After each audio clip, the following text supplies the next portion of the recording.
Website में article लिखा है। महबूबा ने कहा कि महत्वपूर्ण मुद्दों पर सरकार की चुप्पी चिंताजनक है क्योंकि प्रमुख वादे अब भी अनसुलझे हैं।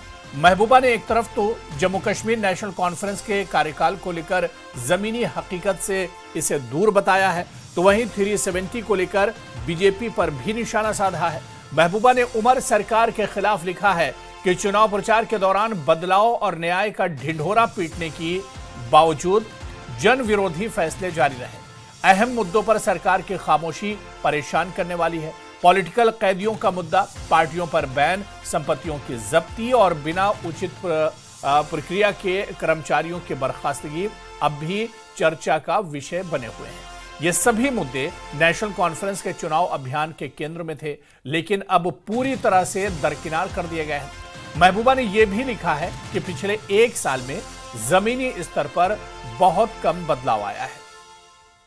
सरकार जिन नीतियों की कभी आलोचना करती थी उन्हें अब स्वीकार कर लिया गया है, जिसकी वजह से लोगों का विश्वास अब सरकार से उठ गया है।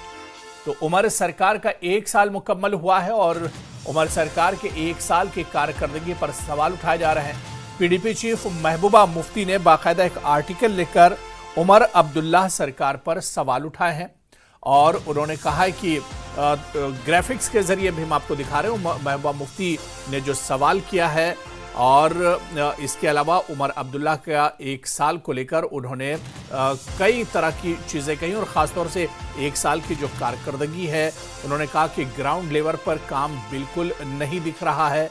पिछले एक साल में जो वादे किए गए थे, पॉलिटिकल कैदियों की रिहाई कब होगी, ये सवाल भी महबूबा मुफ्ती ने पूछा है। इसके अलावा उन्होंने कहा कि फ्री बिजली गैस सिलेंडर का आखिर क्या हुआ। सरकार ने एक साल पहले जब सरकार बनी थी उस वक्त ये बड़े बड़े वादे किए थे। लोग अपने आप को ठगा हुआ महसूस कर रहे हैं और लोगों को काफी इस सरकार से उम्मीदें थी, लेकिन एक साल गुजर गया और इस सरकार की तरफ से कोई आवाम के हक में, ये लोगों के हक में कोई कदम नहीं उठाया गया है। और दो तस्वीरें इस वक्त टीवी स्क्रीन पर आप देखिए। कल बीजेपी ने दरअसल उमर अब्दुल्ला सरकार का एक साल पूरा होने पर पोस्टर जारी किया था और उमर अब्दुल्ला सरकार पर निशाना साधा था, और दूसरी तस्वीर आज महबूबा मुफ्ती ने उमर सरकार पर सवाल उठाए हैं।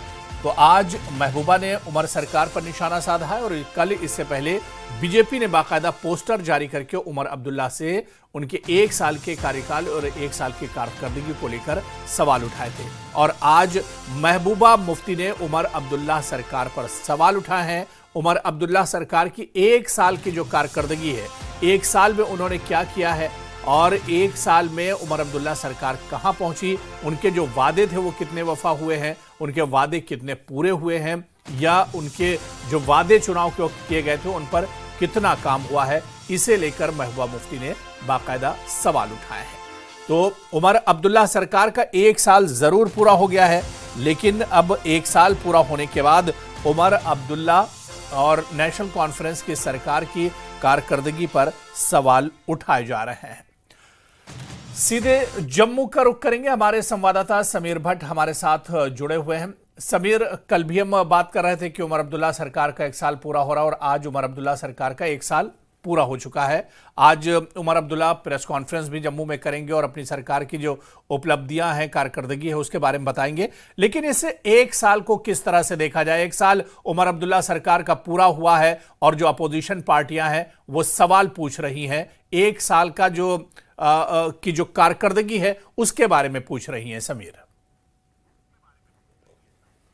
देखिए, अगर आप कल के स्टेटमेंट जो उमर अब्दुल्ला, चीफ मिनिस्टर उमर अब्दुल्ला ने कल एक स्टेटमेंट दिया, बाइट दी, मीडिया के साथ बात की और उन्होंने माना कि जो पिछला साल था, जो एक साल रहा है, वो फुल ऑफ चैलेंजेस रहा है। और उमर अब्दुल्ला भी खुद जानते हैं और उन्होंने माना है कि जो वो करना चाहिए था, जितनी चीज़ें करनी चाहिए थी, जो वादे उन्होंने किए थे, उन्होंने इशारों में ये माना कि वादे सारे पूरे नहीं हो पाए हैं। लेकिन उनके पार्टी के नेता और खुद चीफ मिनिस्टर ये कहते हैं कि अभी हमें 4 साल और है, अभी आप इतना पेशेंस थोड़ा रखिए, आगे के दिनों में हम सारी चीज़ें जो है धीरे धीरे करके हम सारी जो प्रॉमिसेस हैं, जो वादे हैं, हम उनको पूरा करेंगे। लेकिन जो अपोजिशन है और जो महबूबा मुफ्ती ने आज लेख लिखा है, उससे पहले कल जो जो बीजेपी ने एक पोस्टर जारी किया है, तो कहीं ना कहीं जो अपोजिशन पार्टीज हैं वो लगातार हमलावर हैं उमर अब्दुल्ला पे। देखिए, इसमें दो चीजें हैं।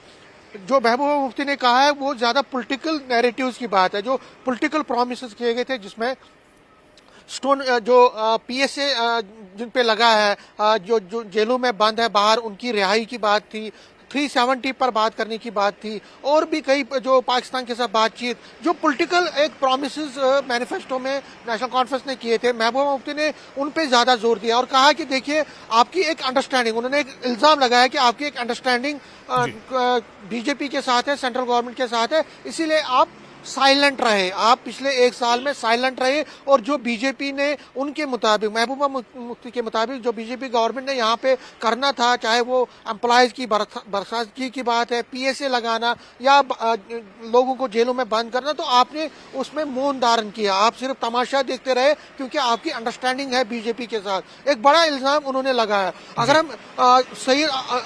अगर रोहला की बात करें तो आपको याद होगा, हुरेरा 2 दिन पहले भी उन्होंने कहा है, उन्होंने ये कहा है कि बीजेपी जो है, बीजेपी और नेशनल कॉन्फ्रेंस, उन्होंने नेशनल कॉन्फ्रेंस अपनी पार्टी को कहा है कि आप बीजेपी के पास आ रहे हैं, इसीलिए आप अपने अलायंस, जो आपके अलाई पार्टीज हैं जिसमें कांग्रेस भी है, उनको आप खोते जा रहे हैं, धीरे धीरे आप खोते जा रहे हैं। तो उनका भी इशारा यही था कि आप बीजेपी के साथ आपने हाथ मिलाया है। सज्जाद लोन भी यही कह रहे हैं। और इसीलिए मैं कह रहा हूं कि जो कश्मीर सेंट्रिक पार्टीज हैं वो लगातार हमलावर है उमर अब्दुल्ला पे कि आप बीजेपी के साथ मिले हुए, लेकिन दूसरी तरफ बीजेपी है जो कि हमलावर है नेशनल कॉन्फ्रेंस गवर्नमेंट पे कि आपने एक साल में डेवलपमेंट के इशू पे कुछ भी नहीं किया, चाहे वो एम्प्लॉयज का इशू हो, रेगुलराइजेशन ऑफ डेलीवेजर्स की इशू हो, गैस सिलेंडर हो, बिजली फ्री बिजली देने का वादा है, तो उस इशू पे, डेवलपमेंट के नैरेटिव पे जबरदस्त हमलावर है नेशनल कॉन्फ्रेंस पे, नेशनल कॉन्फ्रेंस सरकार पे। उमर अब्दुल्ला ये कह रहे हैं कि उन्होंने ये कहा है कि मेरे पास स्टेटहुड नहीं है, मेरे पास पावर नहीं है,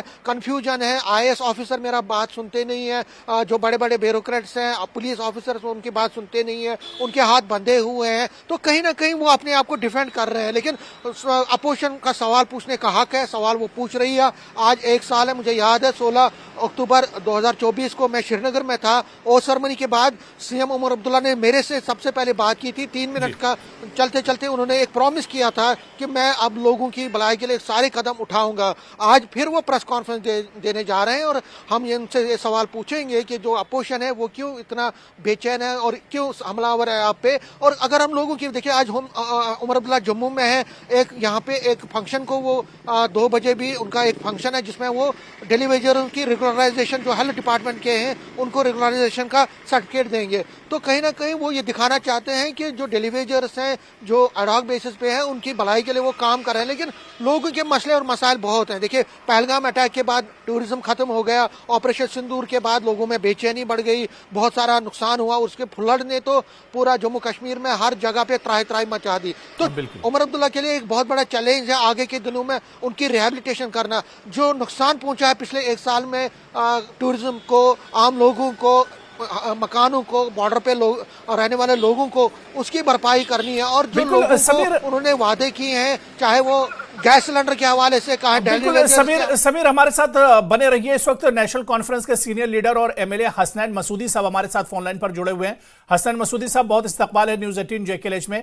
हसनैन मसूदी जी, आप लोगों की सरकार यानी उमर अब्दुल्ला सरकार को 1 साल मुकम्मल हो गया है, लेकिन अपोजिशन सरकार की कारकर्दगी को शक के घेरे में और उस पर सवाल उठा रही है। खुद महबूबा मुफ्ती ने और बीजेपी ने भी इस पर सवाल उठाए।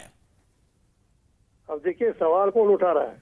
बीजेपी सवाल उठा रही है। जब हमने इलेक्शन में जाने का फैसला किया, अपना मंशूर बनाया, तो मैनिफेस्टो हो गया, तो ये इस भरोसे पर जो हमारे साथ वादे किए गए थे, पार्लियामेंट में कहा गया था स्टेट रिस्टोर हो जाएगी, लालिगे की फसील से ऐलान किया गया था स्टेट रिस्टोर हो जाएगा, दिल्ली और दूरियां दूर हो जाएंगी। फिर सुप्रीम कोर्ट के सामने कहा गया कि नहीं जी हम कर रहे हैं, और सुप्रीम कोर्ट ने वादा तो फैसला दिया, तो किया नहीं गया। आप वही सवाल पूछ रहे हैं जिन्होंने वादे खिलाफी की है, जिन्होंने हर दिन एक नया खंजर प्रवेश किया, हर दिन एक नई परेशानी खड़ी कर दी है। तो नहीं हसनैन मसूदी जी, ये तो देखिए सर, बिल्कुल सर, ये तो केंद्र के, देखिए ये तो केंद्र से जुड़े हुए, सेंटर से जुड़े हुए मसले हैं। जो एलजी तो देखिए, ये तो केंद्र एडमिनिस्ट्रेटेड है, एलजी तो उन्हीं का नुमाइंदा है। अब देखिए, फाइनेंशियल और बाकी हो तो एलजी के हवाले किया गया। डीसीओ तहसीलदार की तब्दीली नहीं कर सकते, जिसमें भी फाइनेंशियल इम्प्लीकेशन है वो आप नहीं कर सकते हैं उनके बगैर। तो जब रोज रुकावटें पैदा की गई, उन रुकावटों के बावजूद भी हमने उपलब्धि की। हमारे देखिए 50% आबादी के लिए हमने फ्री जो राइड, बस राइड का किया सारे जम्मू कश्मीर में। हमने जो रोड कनेक्टिविटी है वो हसन मसूदी सर ये देखिए जो केंद्र के होते थे वो बिल्कुल सर मैं ये कह रहा हूं कि केंद्र के मुद्दे आप छोड़ दीजिए। आप देखिए कि जो चुनाव के वक्त 1 साल पहले उमर अब्दुल्ला सरकार ने जो वादे किए थे, जब वो चुनाव के वक्त इंतखाबात में आ रहे थे, जो कैंपेन चला रहे थे, और जो मैनिफेस्टो में, आपके मैनिफेस्टो में जो वादे किए गए थे वो वादे भी पूरे नहीं हुए। और ये कहना है पीडीपी का, ये कहना है आप देखिए सज्जाद गनी लोन का, और ये खुद नेशनल कॉन्फ्रेंस के कई लीडर इस बात को मान रहे हैं। वही मैं गुजारिश आपसे कर रहा हूँ ना, वो जो सारे वादे किए गए वो इस पस मंजर में किए गए, इस भरोसे पर किए गए, जो पार्लियामेंट में जो वादे किया गया है, लाल किले से फसील जो वादे किया, सुप्रीम कोर्ट में जो वादे किया गया, कॉन्स्टिट्यूशनल ऑब्लिगेशन स्टेट की, वो पूरे किए जाएंगे। इसी भरोसे पर ये सारा हमने रोड मैप बनाया था। उन्होंने रोड मैप दिया सेंट्रल गवर्नमेंट है, और यहाँ एलजी तो सेंट्रल गवर्नमेंट से अलग नहीं है, उन्हीं के नुमाइंदे हैं। आप देखिए हर एक चीज जिसमें फाइनेंशियल इम्प्लीकेशन वो कह रहे हैं कि मेरे पास भेजे, जो हमारे इदारे हैं वो हमें हवाले नहीं किए जा रहे। हमारा सिक्किम है, हमारा पावर डेवलपमेंट कॉर्पोरेशन है, वहाँ किसकी नियुक्ति कर दी, किसको वो नहीं करे। रोज नई परेशानियां, नई मुश्किल खड़ी करें। उसके बावजूद भी हमारी कारकर्दगी रही वो बहुत ही इत्मीनान बख्श रही, बहुत ही मुतमईन करने वाली रही। देखिए जिस सेक्टर में आप देखें जो हमारे हाथ में होता है वहां तो हो गया, गवर्नेंस अच्छी हो गई, गवर्नेंस में कोई डिफिकल्टी नहीं है। लेकिन जो मसाइल हमारे लिए किए हैं, देखिए आपको जानना है यूटी का मतलब है कि होम मिनिस्ट्री चला रही है हुकूमत यहाँ की। यूटी का मतलब है कि हमारे जो आवाम के जो छोटे मोटे आवाम के जो मुद्दे थे, आवाम चाहे बिजली का मामला हो, चाहे ट्रांसपोर्टेशन का मामला हो, चाहे गैस का मामला हो, इस तरह के बहुत से ऐसे मुद्दे थे जो बुनियादी मसाइल से जुड़े थे। हसन मसूदी साहब, उस पर भी काम नहीं हुआ है। इस पर भी अपोजिशन कह रहा है कि बुनियादी लोगों के मसाइल 1 साल में हल नहीं हुए। देखिए करने नहीं दे रहे क्योंकि इसके फाइनेंशियल इम्प्लीकेशंस और ये एलजी के हाथ में। अब देखिए हमने कहा फेयर प्राइस शॉप्स इंक्रीज करेंगे। देखिए पहले हमने लीगल इश्यूज का डील करने पड़े, जो गवर्नर इंतजामिया जो हिप अप किए थे इश्यूज, जो परेशानियां की थी, हमें वो पहले क्लियर करनी पड़ी। अब हम चाहते हैं कि फेयर प्राइस शॉप हो किसी लोकेलिटी में, कहते हैं कि नहीं फाइनेंशियल इम्प्लीकेशन ये एलजी करेगा। हम कहते हैं कि यहाँ पर ये इसमें ये सहूलियत होनी चाहिए, राहत होनी चाहिए फीस में, कहते हैं कि नहीं ये एलजी फाइनेंशियल इम्प्लीकेशन। हर दिन नई मुश्किलात पैदा की जा रही है सरकार के, और उसके बावजूद भी बड़ी संजीदगी के साथ और बड़ी हिकमत अमली के साथ उमर अब्दुल्ला साहब ने ये सरकार 1 साल तक चलाई, वो कामयाबियां दर्ज की। और यहाँ पर मुख्तलिफ जो हमारी हेल्थ सेक्टर हमारा है इस वक्त बिल्कुल फाल है, बिल्कुल एक्टिव है, और हर जगह हेल्थ के सेक्टर की जो भी उसको मुस्तकम किया गया, एजुकेशन मुस्तकम की। जो फैसले पहले महीनों में नहीं लिए जाते थे वो फैसले घंटों में लिए गए, दिनों में लिए गए, हफ्तों में लिए गए। अब जनाब हर जगह तो एजुकेशन में, हेल्थ केयर में, रोड कनेक्टिविटी आप देखिए कैसी हो रही है हर जगह। तो इस वक्त जो ये ब्लैक टॉपिंग है या बाकी जो है वो इम्प्रूव हो रही है, पीने के पानी इम्प्रूव। लेकिन जहाँ है हमारे सरकार के रास्ते में रोज मुश्किलात हायल की जाती हैं, और उलट के वही बीजेपी हमें कह रही है कि क्या हुआ। अरे भाई आप तो कर रहे हैं, आपने वादे किया था, आपकी कॉन्स्टिट्यूशनल ऑब्लिगेशन है, आप रेस्टोर कीजिए स्टेट, आप दे दिए आवाम को हुकूक उनके दे दिए, वो दे नहीं रहे जी। यानी जो काम में रुकावट आ रही है वो केंद्र सरकार की तरफ से आ रही है, और केंद्र सरकार जम्मू कश्मीर सरकार की मदद नहीं कर रही। बहुत बहुत शुक्रिया हसन मसूदी साहब हमारे साथ जुड़ने के लिए और अपना कीमती समय देने के लिए। समीर आपका भी बहुत बहुत शुक्रिया हमारे साथ